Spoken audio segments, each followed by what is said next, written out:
Here we are at Severn Beach, just come for a bit of a chilly walk.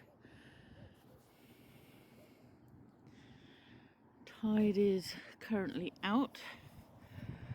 It's the Prince of Wales Bridge there. And we're going to go down here along to those stones there, hopefully, and have a little stroll.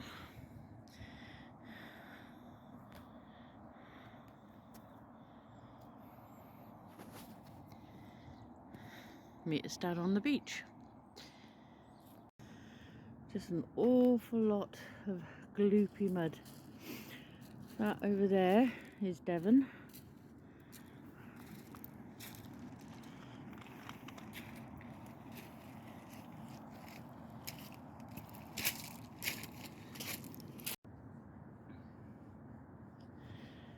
Okay, so we've finished having a little troll down there. There's not much to be found. It's very sparse. In fact, I found a small piece of sea glass, or river glass, nicely frosted. And the other thing I found was fossilised devil's toenail. A bit river battered, but devil's toenail nevertheless.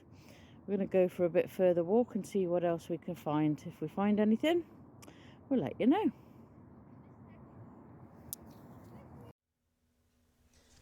Severn Beach is a village on the Severn Estuary in South Gloucestershire in England. The eastern portal of the Severn Tunnel is on the outskirts of the village. The Severn footpath on the seawall where we're walking today is part of the Severn Way that leads from Gloucester, Slimbridge and the second Severn crossing. Extensive sea defences have been constructed in recent years, and this has provided a popular walkway along its length.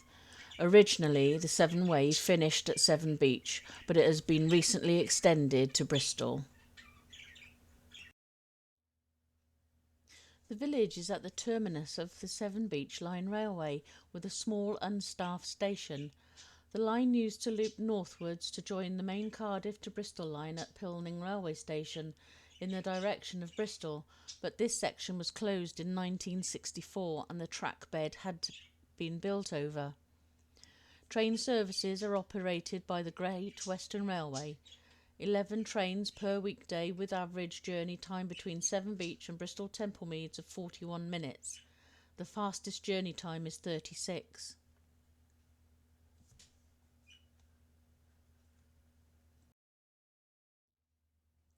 The coastline at Severn Beach is a site of special scientific interest and has a diverse range of wildlife, varying from seals to peregrine falcons.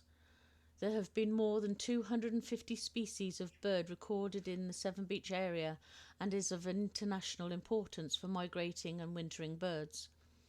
As of 1990, 28 species of seabird have been recorded in the Severn Beach New Passage area, including sooty and Balearic shearwaters, all 4 Northern Hemisphere skuas, 7 species of tern and 4 species of alcid.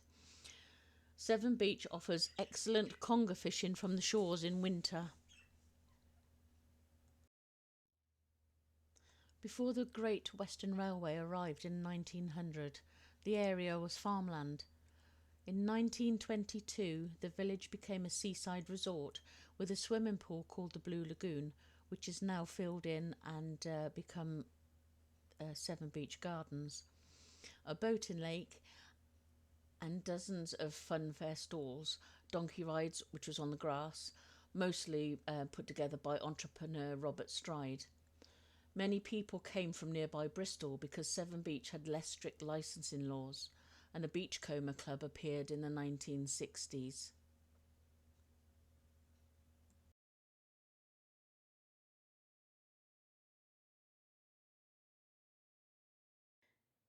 Okay, so this is a bit of a bonus clean-up session with regards to my finds. I use an old ice cream container and put all my finds in because, they come from the beach or a muddy river. Then, obviously they have a nice soak to get rid of all the salt and the mud.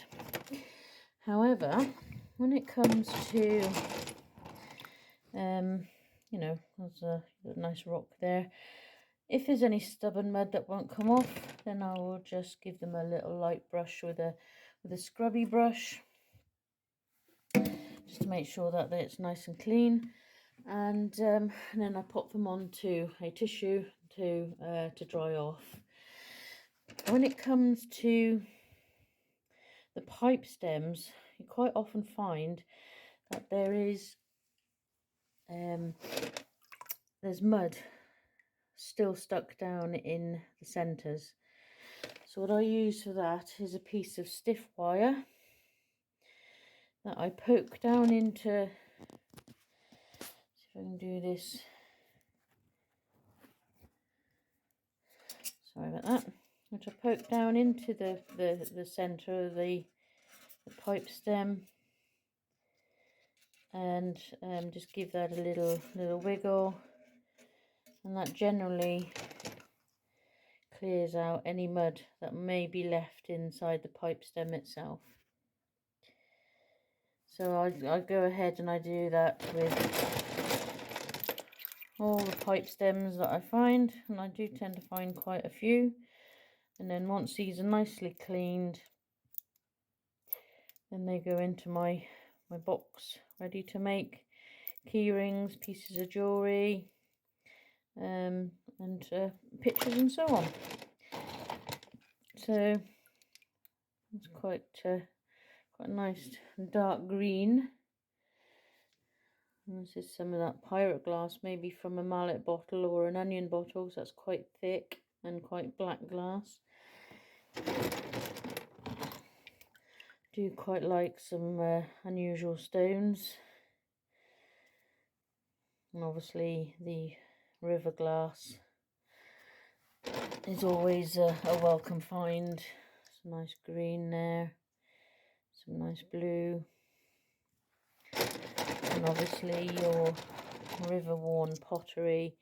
So you got your 1970s pottery, your blue and white. So once these are all dry, then I pop them into my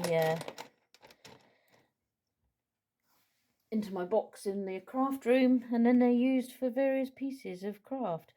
I'm not quite sure what this nice thin piece is. Maybe it's part of a tile which has lost all its glaze, perhaps, but just an unusual piece to find.